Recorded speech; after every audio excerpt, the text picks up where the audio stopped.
Salve, salve, gente boa! E aí, tudo bem? Seja bem-vindo, muito bem-vindo ao canal. Que bom ter você por aqui. Nesse vídeo nós vamos falar a respeito da lei, do sacerdócio e do ministério da reconciliação. Não sai daí, vamos junto até o final.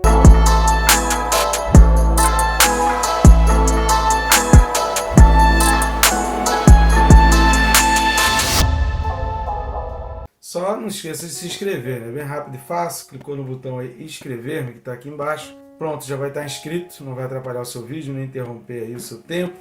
Aproveita também, eu sugiro clicar no sininho, porque todos os dias às 6 da manhã a gente está aqui com um vídeo novo, uma palavra de Deus, um comentário.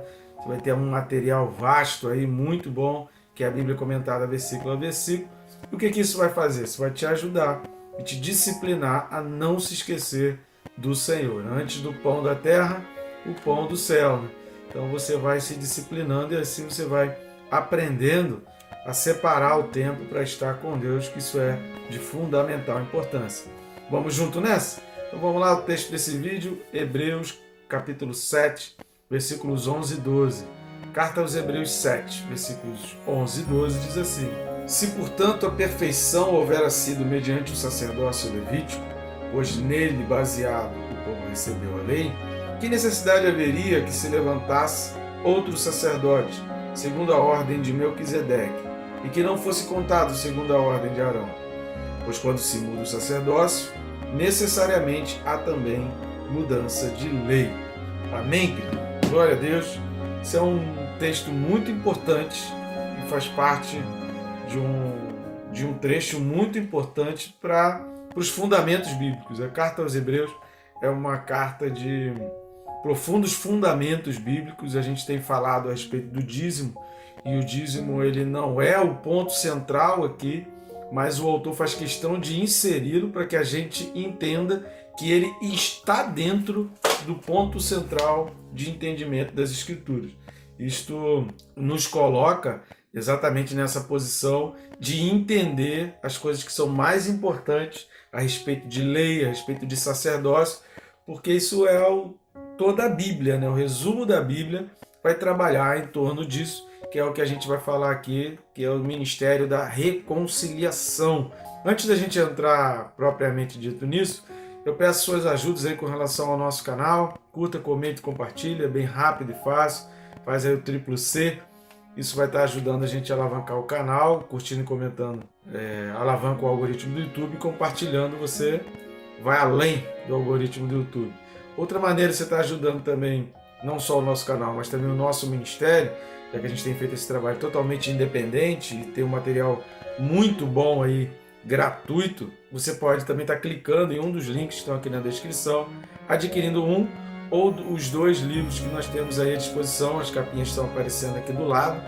Você pode encontrar aí nas descrições, nos links que estão aí embaixo, exatamente a sinopse, o que diz cada livro. É muito bom, vale muito a pena.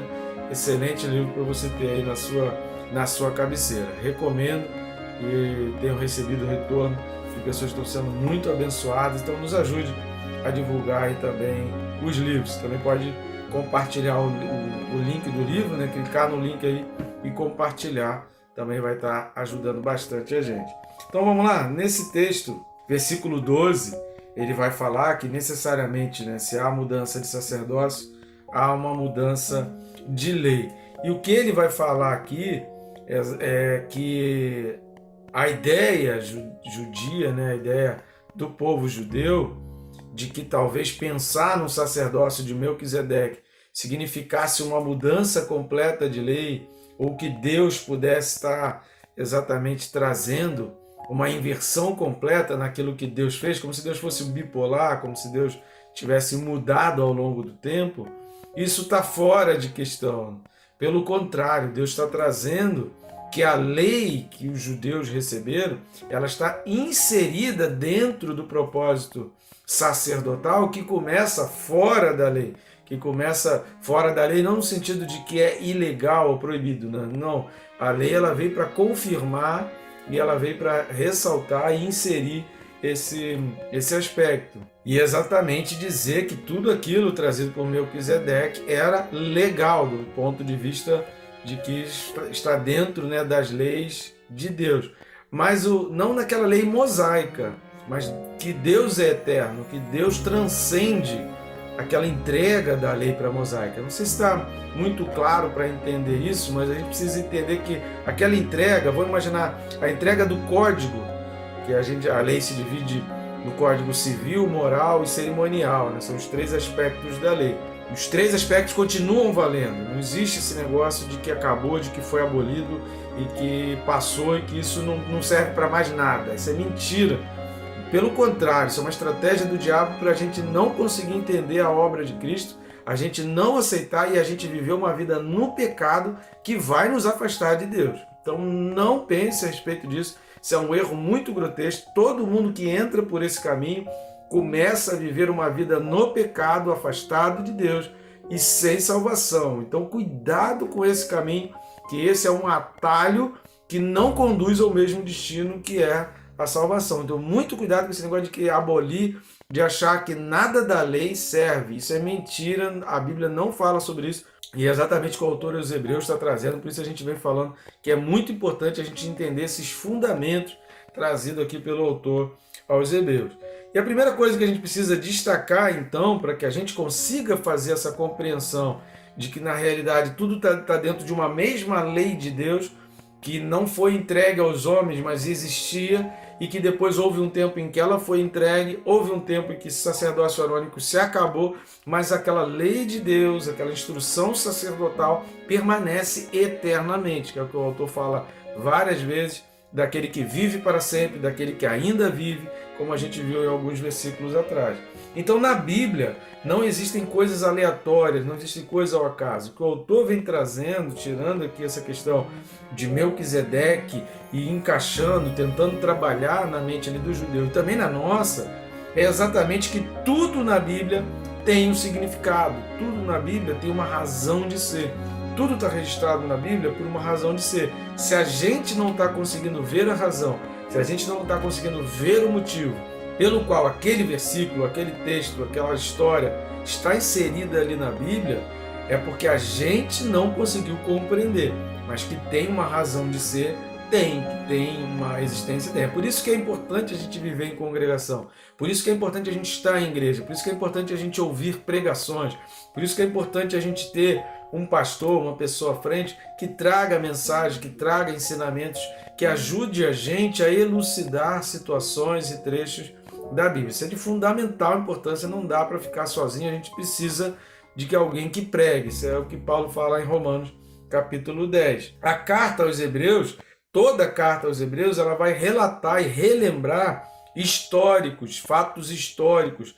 Relatar a história significa relembrar momentos históricos, fatos que ocorreram, que estão registrados no Antigo Testamento, para mostrar e evidenciar. Deus sabe o que está fazendo e aquilo está ali por causa de uma razão que Deus está mostrando. Melquisedeque, por exemplo, ele vai exatamente trazer esse aspecto que a gente falou aqui, né? Melquisedeque foi rei e sacerdote, e Jesus foi rei, sacerdote e cordeiro, e o próprio sacrifício. Então o sacerdócio e nem a lei levítica, o que o texto está dizendo aqui no versículo 11, né, se a perfeição houvera sido mediante o sacerdócio levítico, está querendo dizer o seguinte, que nem o sacerdócio, nem a lei levítica, porque lembrando que Moisés também era da tribo de Levi, pode dar acesso permanente e livre ao relacionamento com Deus. E é isso que o autor está dizendo, que o sacerdócio levítico ele não dá esse acesso permanente e livre. Ele não é perfeito para aperfeiçoar o nosso relacionamento com Deus. Por isso as figuras de Melquisedeque e Jesus se encontram, exatamente porque a gente precisa do sacerdócio, da lei, do ministério de reconciliação, para que isso seja trabalhado na nossa vida, e é isso que a Bíblia nos mostra. A Bíblia não fala só da lei, a Bíblia fala do sacerdócio, a Bíblia não fala só do sacerdócio e da lei, mas a Bíblia fala que houve um momento na história, lá atrás em Adão e Eva, em que houve uma separação, que houve uma ruptura, e o ministério de reconciliação ele aponta para Jesus, que é exatamente aquela união, mas nesse caminho existe um trilhar, que é o que a gente vai falar aqui daqui a pouco.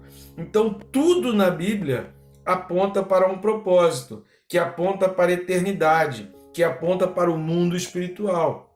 A gente tem um vídeo aí referente a Hebreus 4:8, eu recomendo que assista, mas vamos dar uma lida rapidinho em Hebreus 4, versículo 8. Ora, se José lhes houvesse dado descanso, não falaria posteriormente a respeito de outro dia. Por que está falando isso? Porque as coisas têm um propósito, terreno e espiritual, temporário e eterno, tá? Então a terceira coisa que a gente vai observar é que o autor considera que dízimos, leis, o sacerdócio envolvendo toda essa questão do sacrifício, do perdão, da remissão de pecados, né, do derramamento de sangue como purificação, como remissão, né, propiciação pelos pecados. Então tudo isso está envolvido ali, o autor vai trabalhar isso tudo junto, além do que é terreno, além do que é temporário. Nós não podemos de maneira nenhuma olhar o sacerdócio, envolvendo todos esses aspectos que eu falei, a lei, Melquisedeque, o ministério da reconciliação, como sendo algo exclusivo, temporário, que só serviu por um tempo, que só serviu por uma época. O texto que nós lemos aqui de Hebreus 4:8 está falando exatamente disso. Até a posse da terra prometida, até o descanso prometido em Deus, não se resumia exclusivamente à posse dos judeus da terra prometida ali naquele tempo. Estava apontando também para o futuro, apontava para Apocalipse, apontava para tempos que para nós ainda é futuro, e apontava para um descanso eterno, porque o próprio sétimo dia de Deus, e que Deus descansou no sétimo dia, também não foi algo restritamente temporário e que se limitou e se encerrou lá no tempo. Aponta para o futuro, aponta para o descanso eterno, aponta que depois de tudo feito nessa vida, nós estaremos no descanso com Deus. A gente precisa lembrar disso. Aponta para que a gente não se esqueça de que um dia nós estaremos só com Deus, num relacionamento direto com Deus e num descanso eterno com Deus. Porque 6 dias se passaram, tudo acontece, tudo se completou, mas o sétimo dia é o dia que fica para sempre. Os outros 6 dias passam, mas o sétimo dia é o dia perfeito, é o dia que vai durar para sempre. A respeito do ministério da reconciliação, nós precisamos entender que reconciliar, o que é reconciliar? Primeiro, que essa expressão está na Bíblia, a gente vai ler aqui. Segundo, que só há reconciliação se houve uma ruptura, se houve uma quebra. O ministério da reconciliação na Bíblia significa que toda a Bíblia, todas as histórias, todo o fio histórico, a linha do tempo da Bíblia, ela vai trabalhar para reparar aquele dano, aquele problema ocasionado. E quando a Bíblia fala de ministério de reconciliação, a gente precisa entender que só há reconciliação numa relação amorosa. Falou em reconciliação, está falando em relacionamento amoroso. Não tem como ter reconciliação, por isso que na contabilidade é conciliação. Já ouvi algumas pessoas falarem reconciliação, mas na contabilidade você concilia, você junta. Aqui na relação amorosa há uma reconciliação, porque só há reconciliação na relação amorosa e só há reconciliação se houve uma quebra, se houve uma ruptura, se houve um problema, se houve um desgaste. E aí você trabalha para reparar esse dano, reparar esse erro. Vamos dar uma olhada em 2 Coríntios capítulo 5, versículos do 16 ao 21. Segunda carta de Paulo aos Coríntios 5, 16 a 21, diz assim: assim que nós, daqui por diante, a ninguém conhecemos segundo a carne. E se antes conhecemos Cristo segundo a carne, já agora não o conhecemos deste modo. E, assim, se alguém está em Cristo, é nova criatura. As coisas antigas já passaram, eis que se fizeram novas. Ora, tudo provém de Deus, que nos reconciliou consigo mesmo por meio de Cristo e nos deu o ministério da reconciliação, a saber, qual é o ministério da reconciliação? O versículo 19 de 2 Coríntios 5 explica que Deus estava em Cristo reconciliando consigo o mundo, não imputando aos homens as suas transgressões, e nos confiou a palavra da reconciliação. Pregar o evangelho é anunciar uma palavra de reconciliação. Houve perda, Deus está consertando. Houve um pecado, Deus está perdoando. Houve um afastamento, Deus está aproximando. Está entendendo? Isso é reconciliação. E o versículo 20. De sorte que o que nós somos? Embaixadores em nome de Cristo. como se Deus exortasse por nosso intermédio, ou seja, nós somos agentes da exortação de Deus. Em nome de Cristo, pois, rogamos que vos reconcilieis com Deus. E aí, a partir do versículo 21, aquele que não conheceu o pecado, ele o fez pecado por nós, ou seja, falando de Jesus. Não conheceu o pecado, mas se fez pecado por nós. Para quê?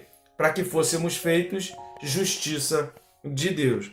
Esse é o ministério da reconciliação. Houve uma quebra, houve uma ruptura. Não tem como pregar o evangelho sem apontar lá para o início, de que houve uma ruptura e sem... Você só vai conseguir entender o que Jesus fez se você entender que houve uma ruptura. Você só vai entender que há remissão de pecados, que há perdão de pecados, se você entende que houve o pecado.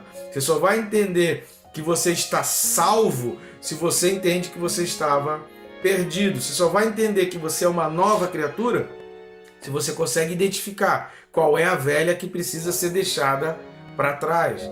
Isso é o ministério da reconciliação. E o ministério da reconciliação é todo esse processo, todo o trabalho, todo o esforço. E a gente precisa entender isso. É um esforço de Deus na nossa direção. Porque depois que Adão e Eva pecam, depois do capítulo 3 de Gênesis, entra o caos que Deus evitou nos primeiros versículos de Gênesis, que antes era um caos, a terra era sem forma e vazia, e Deus acabou com o caos. O homem trouxe o caos de volta para a terra. E aí há todo um trabalho da parte de Deus, originado em Deus, na direção dessa reconciliação com o homem. Você entende isso? Não é um trabalho que o homem começou, mas que começa em Deus.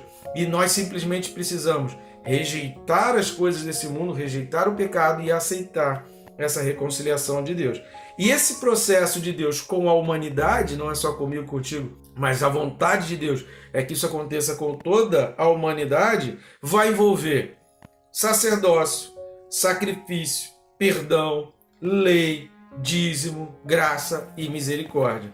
Então tudo isso ele está envolvido, e o autor dos Hebreus ele vai trabalhar isso, ele está inserido no ministério da reconciliação. Então esses versículos 11 e 12 está dizendo que a perfeição do ministério da reconciliação está em Cristo, que é eterno.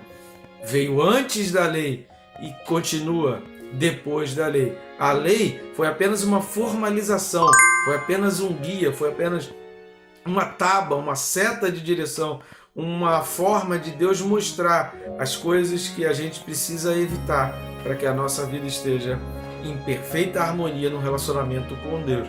Porque a perfeição do relacionamento com Deus está em Cristo, que vem do ministério de Melquisedeque e não exatamente de Arão. Tá bom, gente boa? E Deus te abençoe, rica e abundantemente.